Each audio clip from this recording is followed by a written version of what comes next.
Salam, selamat pagi. Perkenalkan, nama saya Dion Gaul dengan NIM 2003511000032. Saya dari kelas B, Prodi Manajemen Sumber Daya Perairan, Universitas Trunojoyo Madura. Di PPT ini saya akan menjelaskan sedikit dengan biokimia perairan dan tentang metabolisme. Pengertian biokimia. Biokimia adalah ilmu yang berhubungan dengan berbagai molekul di dalam sel atau organisme hidup sekaligus dengan reaksi kimianya. Biokimia berasal dari dua suku kata, yaitu bios dan semios. Bios artinya hidup atau hayati, sedangkan semios artinya kimia atau senyawa organik. Dengan demikian, biokimia dapat juga disebut dengan ilmu kimia hayati. Ilmu biokimia mempelajari macam-macam molekul yang ada di dalam sel makhluk hidup dan organisme, dan reaksi-reaksi kimia yang terjadi di antara molekul-molekul tersebut. Tujuan dan manfaat ilmu biokimia. Tujuannya yaitu menguraikan semua proses kimiawi pada sel hidup. Manfaatnya yang pertama, kesejahteraan manusia dan pengembangan ilmu pengetahuan. Yang kedua, dapat dikatakan hampir semua ilmu kehidupan berhubungan dengan biokimia. Ruang lingkup biokimia, yaitu biokimia tanaman, biokimia ternak, biokimia kedokteran, biokimia gizi, dan biokimia bidang lain. Apa saja yang dipelajari dalam biokimia? Yang dipelajari yaitu seluruh reaksi kimia yang terjadi di dalam tubuh organisme atau makhluk hidup, mulai dari makanan yang masuk ke dalam mulut, terbentuknya energi, senyawa pembangun, komponen sel dan jaringan, senyawa cadangan, sampai kepada pengolahan dan ekskresi limbah metabolisme. Apa yang dipelajari? Yang dipelajari yaitu asam nukleat, enzim dan koenzim, pencernaan makanan, metabolisme karbohidrat, metabolisme vitamin, air, dan mineral, struktur dan fungsi sel, cairan tubuh dan pernapasan, metabolisme lipid, metabolisme protein dan asam amino, hormon, dan jalur bersama metabolisme.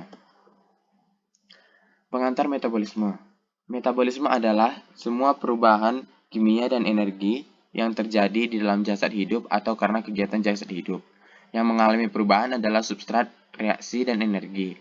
Perubahan tersebut dikatalis oleh enzim. Fungsi metabolisme adalah mengekstrak energi dari substrat atau sekelilingnya, menyimpannya dalam senyawa energi tinggi untuk melaksanakan aktivitas atau fungsi kehidupan. Secara umum, metabolisme mengandung arti pemecahan atau katabolisme dan pembentukan atau sintesis atau anabolisme. Katabolisme adalah pemecahan enzimatik dari bahan yang bermolekul besar atau bahan makanan menjadi senyawa bermolekul kecil. Anabolisme adalah sintesis enzimatik senyawa molekul besar dari senyawa yang lebih sederhana yang memerlukan energi. Pentingnya mempelajari air dalam biokimia.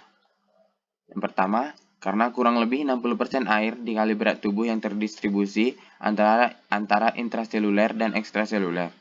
Yang kedua, pada umumnya senyawa yang diproduksi dalam tubuh dan terlarut dalam air berisi gugus kimia seperti asam basa serta pelepasan dan penerimaan ion hidrogen.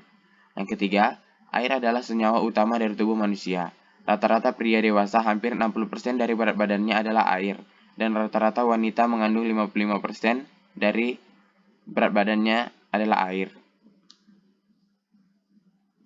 Fungsi cairan air dalam tubuh, yaitu sarana untuk mengangkut zat-zat makanan ke sel-sel tubuh, kemudian mengeluarkan buangan-buangan sel-sel tubuh, yang kemudian membantu proses metabolisme sel, yang keempat sebagai pelarut untuk elektrolit dan non-elektrolit, yang kelima membantu memelihara suhu tubuh, yang keenam membantu pencernaan, yang ketujuh mempermudah eliminasi, dan yang terakhir mengangkut zat-zat seperti hormon, enzim, dan lainnya. Istilah-istilah biokimia. Yang pertama, difusi. Difusi adalah proses di mana partikel yang terdapat dalam cairan bergerak dari konsentrasi tinggi ke konsentrasi rendah sampai terjadi kesetimbangan. Yang kedua, transport aktif. Transport aktif adalah suatu bahan yang bergerak dari konsentrasi rendah ke konsentrasi tinggi atau vital untuk mempertahankan keunikan komposisi baik CES dan CIS. Filtrasi atau penyaringan. Filtrasi adalah merembesnya suatu cairan melalui selaput permeabel. Arah pembesaran adalah dari daerah dengan tekanan yang lebih tinggi ke daerah dengan tekanan yang lebih rendah. Elektrolit. Elektrolit adalah substansi yang berdiasosiasi atau terpisah di dalam larutan dan akan mengantarkan arus listrik. Yang kelima, kation. Kation yaitu ion-ion yang membentuk muatan positif dalam larutan. Yang keenam, anion. Anion yaitu ion-ion yang membentuk muatan negatif dalam larutan. Anion ekstraseluler utama adalah klorida, sedangkan anion intraseluler utama adalah ion fosfat. Sekian presentasi dari saya, terima kasih.